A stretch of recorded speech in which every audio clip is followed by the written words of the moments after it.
Konene. So jana kuna vile Ruto alikuwa kwa natural habitat yake, that means the church, and in the process akabaki amebonga juu ya Kenya kuwa a first world country, and this is one of those things where I'd want to know, like, in Ruto's mind, what is a first world country? Because I think like definition yake ya first world na yangu waga very different, because yes, so wacha tumsikize. So hii ni Ruto ako kwa church, akona dream ya sisi kwa first world, and this is by 2055, which is 30 years from now. Wacha tusikize. The church service at the African Independent Pentecostal Church of Kenya, AIPCK, set the stage for President William Ruto to yet again expound on his ambitious dream to have Kenya get to the first world status. The president giving timelines for the plan, which he says will elevate and transform Kenya. By 2055, by God's grace, this nation will be a first world country. First world country. I don't know. Like, I want to be optimistic. I want to be, do I believe we can change this country in 30 years and make it look very different? Yes. Do I think it's going to happen? No. Do I think Ruto is going to be the catalyst to make this happen? No. And the reason why I don't think Ruto will be the catalyst, yes, Ruto has all these ideas, but these ideas always come at a cost of inflated budgets and bullshit deals. So like the Adani deal was bullshit. And of course, hii ni story moja niketaka explore deeper na Itumbi, but we are not able to because of time. But it was a bullshit deal. You're dealing with a corrupt organization and trying to make that corrupt organization make for you the airport, and this is something we can do. Of course, hata tukiangalia shida ya Kenya imekuwa hiyo, like we look at SGR during Uhuru's time, inflated. So ukiangalia hizi vitu zote, it always comes at an inflated price. That means getting to where we are going is very hard, cause kasa hizo nasema like we need to sell a lot of stuff to private companies so that we can make those private companies profitable. And one of the things that happens is when you're running a company, of course you buy things at the right price. When you're in the government, you buy things at very inflated prices. So history of first world, but what tuendelee kusikiza Ruto. We have the human capital, we have the resources, we have the plan, and we have the vision. President Ruto adding that he is following the footsteps of other developed countries while uniting the country. It's going to take us the same time Korea did, Singapore did, China did. Okay, Korea, Samsung and LG are things that we have everywhere. I always give the example of hii phone natumia. It's an American phone assembled in China and has a Samsung screen. Najua it's an iPhone but screen yenyewe imetengenezwa na Samsung display. That's Samsung for you. China, everything that we have somehow made in China. Hii mic natumia hii kichuma made in China. Hii couch, if I'm not wrong, this couch is made in China. Hii casing ya hii simu made in China. The phone itself made in China. This iPad made in China. This phone casing made in China. How are we comparing ourselves to China? Najua, like, I understand the dream and I understand the optimism, but you have to understand that you'd have to change everything about this country. No country can become a first world country and there are no industries. The cost of power in this country is too high. Inakuwaga like ukiangalia, every time you look at your bill, the bill is inflated. And another thing is, even when it comes to government revenue, because I think this is the other thing I couldn't understand. I was talking to Itumbi, and Itumbi talked about Uhuru alikuwa na collect 30 million per day from eCitizen. Na hawa na collect 1 billion from eCitizen. So in the process, this 1 billion, this is government revenue, because this is government making revenue from services and goods. Tuseme kama tutachukua passport kama goods, there's a certain level of profitability coming from here. So this is money that the government is earning. and this money is never accounted for. Ukiangaliaga stori za e-citizen nasikiaga sijui pesa inaingia kwa nyanya ya msee fulani, so this is money that's lost. But the fact that I think wase walikuwa ni correct, hiyo si tax.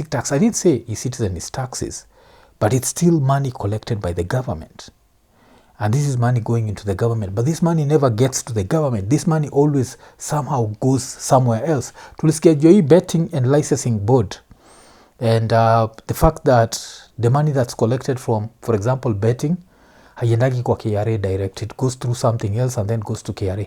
When you look at all these avenues of money being stolen, a country being first world becomes very hard, because for you to be a first world country, you have to account for every cent.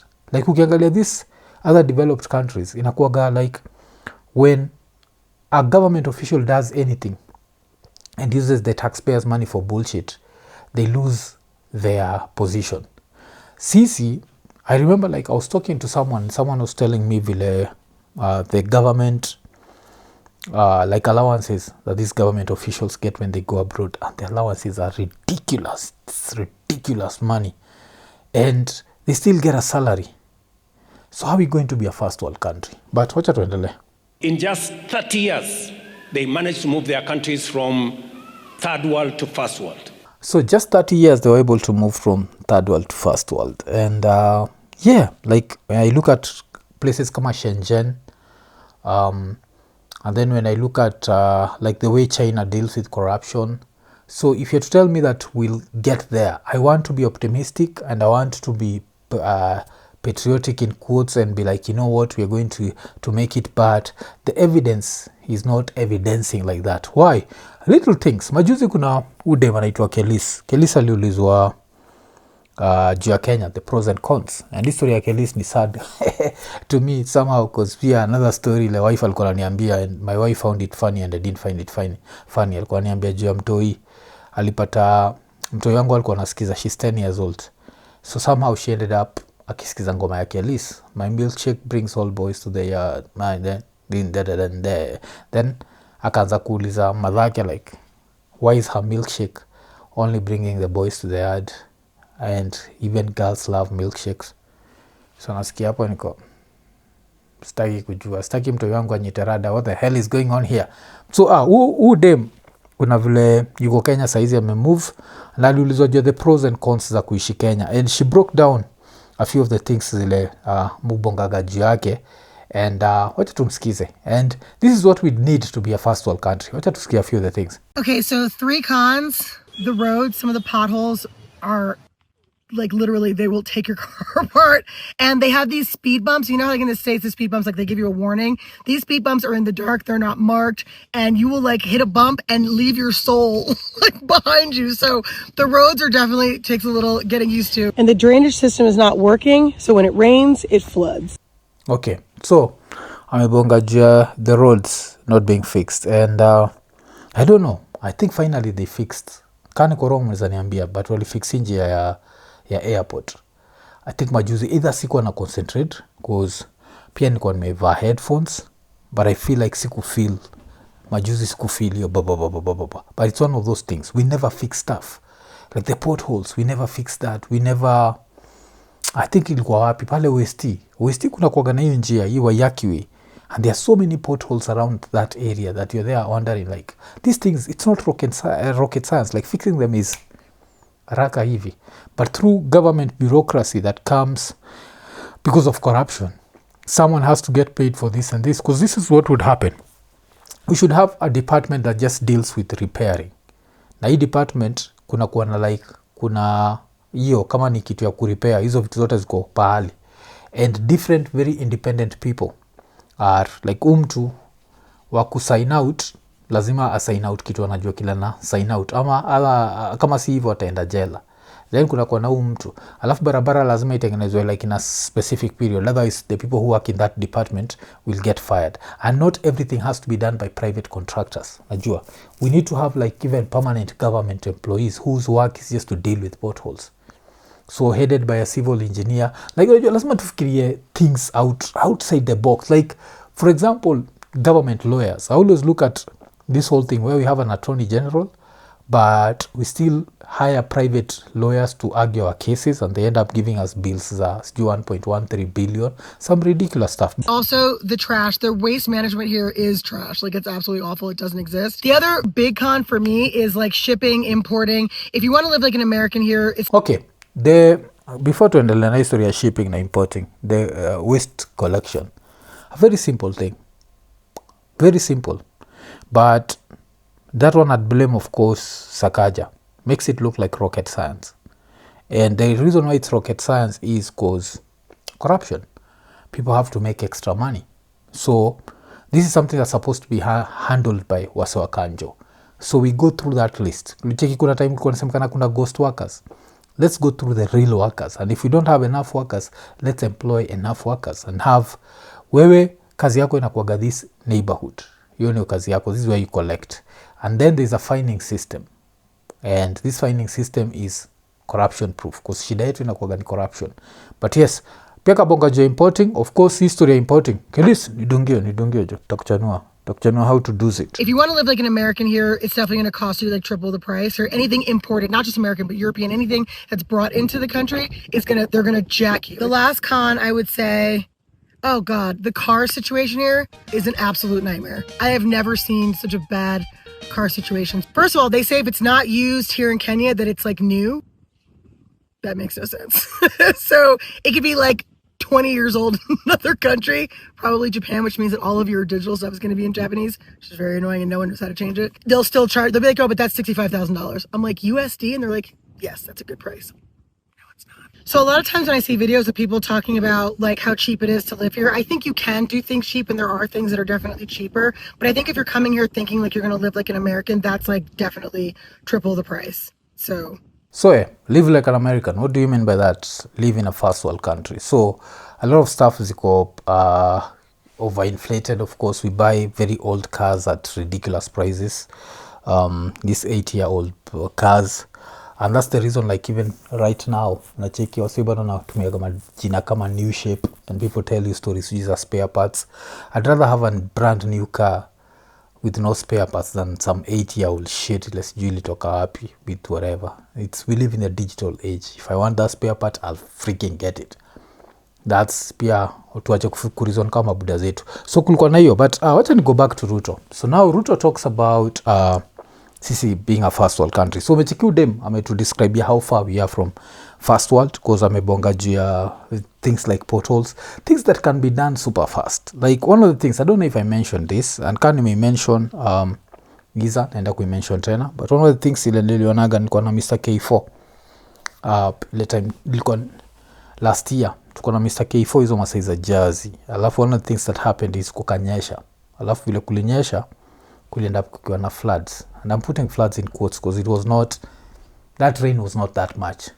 The next thing ile naenda napata trucks za the city, and they were sucking out the water from the roads. And they're like, damn, why are you doing this? You don't need to do that.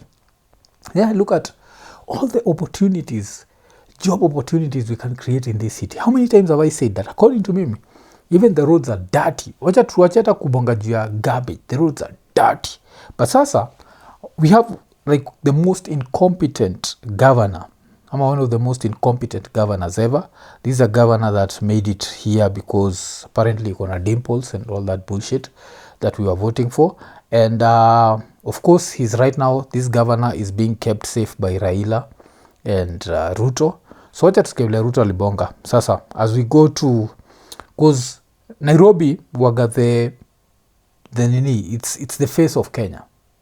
So ukiingia Kenya, that's the first thing. Ile mtu samaga ukiwa juu, alafu angalie chini, alafu unaitwa rusted mabati. Ile time unaingia JKIA, unajuaga like, damn, nimeingia third world, Tag Rock. Alafu unaingia pale, first thing unacheki kale ka corridor, mnapanga line mkienda kuingia Kenya. Unapata ka webcam kanatumika hapo kutafuta macho zenyu. You know that all that nonsense. But wacha tusikie kile Ruto alikuwa anasema. Still tukigo for this first world dream. Nataka pia niwashukuru ndugu zangu viongozi wa mji wetu wa Nairobi, kutoka governor, wa bunge letu la kitaifa na wabunge pia wa county. najua tuko na mjadala mkubwa katika mji huu, kwa sababu mji wa Nairobi ni sura ya taifa letu la Kenya. Wageni wengi wanapofika hapa ndivyo watakavyopata kujua vipi Kenya ilivyo. Na sababu hiyo, we must make sure that Nairobi presents the right image of the Republic of Kenya. Yes, this makes sense. We have to make sure Nairobi presents the right image. But what do you have? You have a very dirty city. You have a city that's full of crime. And we have a city that when the governor is put on the spot, the only answer he can come up with is this bullshit. And apart from that, I think that the governor can do is you have a governor who's been accused of organizing goons. That's the sort of city we have. So it shows you we have a city that where the governor believes in lawlessness. But wacha tuendelee. Mimi nimeketi chini na hawa viongozi, nimeketi chini na MCS, walikuja kuniona, nimeketi chini na governor, nimeketi chini na wabunge wa Nairobi, na tumekubaliana mambo matatu ya muhimu ambayo national government itasaidiana na county government kuyatimiza. Jambo la kwanza ni kusafisha mji wa Nairobi. Yes, man. How hard is this? So many unemployed people. Yet the city is dirty. Like hii city joga chafu. Like ukifikiria juu barabara ni chafu. Unatembea places zingine unapata busted pipes. Mavi ina flow freely. Like some really third world shit. Na sasa tunatry kuwa first world. But apart from that, of course, we have the takataka situation. The situation ilikuwa ina happen Mombasa ilikuwa very bad, na bado hapa Nairobi of course ni mbaya. Nairobi cannot continue to be the city in the filth. Nyinyi mnaona tayari tumeanza kusafisha Nairobi River.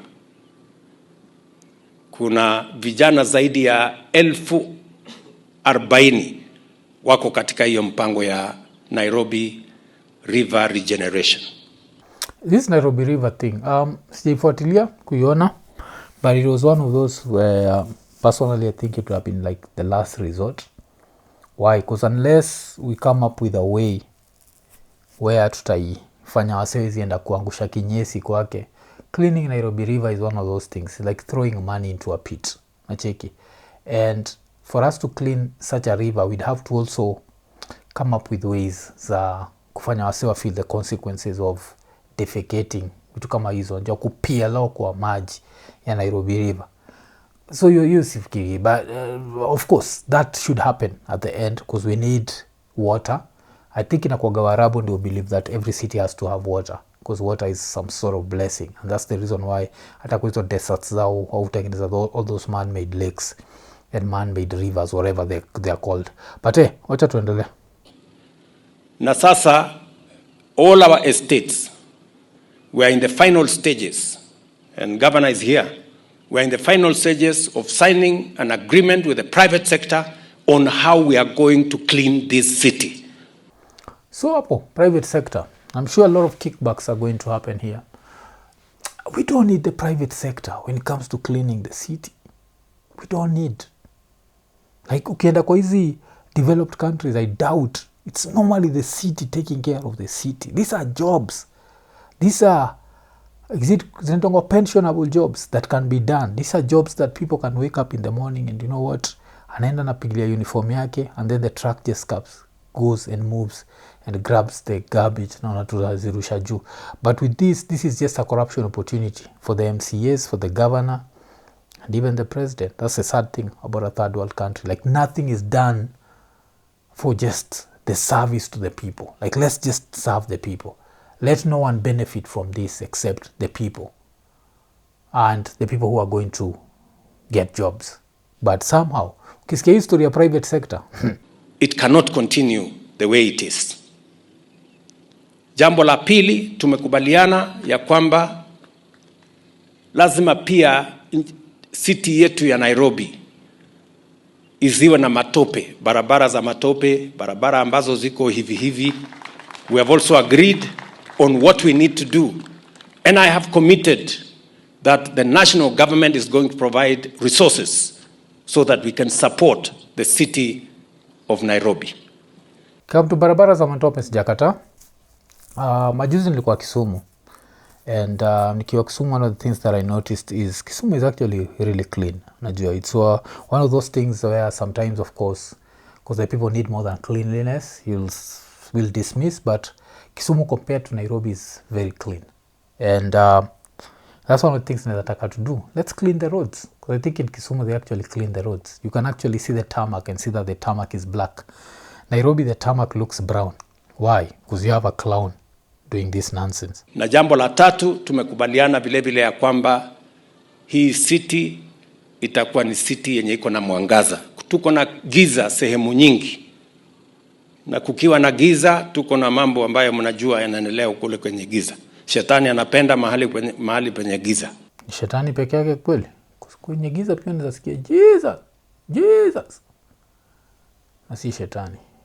Wakati watu wanafurahia. So, and I want to say that I have agreed the national government is going to work with the county government, and we are finalizing the plan to make sure that Nairobi becomes mobile and motorable, Nairobi becomes clean, and Nairobi becomes a city that is in the light, not in darkness. Okay. So, history, hata tukitengeneza more lights, as long as there are no policing and not just harassing like innocent people, then it means nothing. Because kitu nikatiaga ni the fact that as you move around Nairobi, there's always that fear. You move around with fear, and the fear is at any point someone somewhere will try to grab your phone or do some bullshit. So yes, we need to handle the security situation. So that's my need. So tukimalizia, first world by 2055, I highly doubt. We'd need to industrialize. Na kama siku industrialize, we'd need maybe ile story zetu za oil, za Turkana oil or something. We need that. And apart from that, even if we got the oil, we'd need to be less corrupt. And if I look at countries like Nigeria that have oil but are very poor, in quotes, yes. I look at Congo with all the resources. So hizo natural resources are not enough. And in the Kenyan situation, I don't know kama tutaipata hizo nini. Uganda kuna time na kufikiria, there was a rumor that Uganda had gotten like a lot of gold, which I doubt ilikuwa kweli.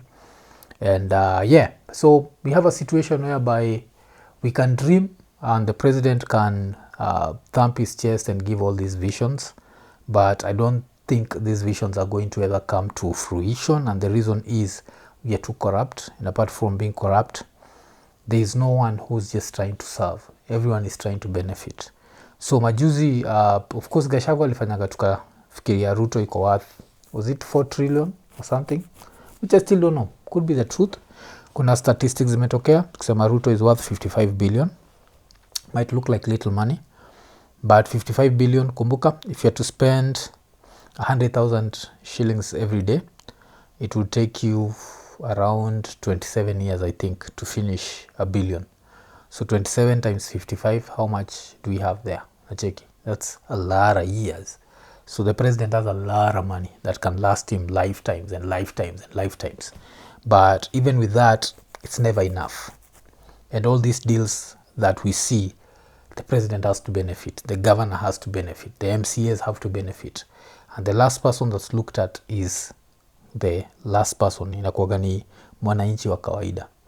But the fish rots at the head. If the president was to be like, enough is enough, from today, hii ndio kitu inaenda ku happen, that would happen. Because don't forget, the best thing about these African countries is, as much as the president is within the law, they are always above the law. And they use this above the law yao to commit crimes instead of do good stuff. So if he was to decide and be like, you know what, hii ndio kitu nataka, in the next nini, nataka Nairobi kuwe safi kabisa, nikienda place yote Nairobi sitaki kuona nini ama nini. And a few of these contractors washikwe, hata kama ni the private sector, waturuhiwe wala make get dough na hawajafanya kila nafaa kufanya. we can change this country, but do I think that's going to happen? No, that's not going to happen. So yeah, acha kama kawaida nikukumbushe, amka endo utafute pesa.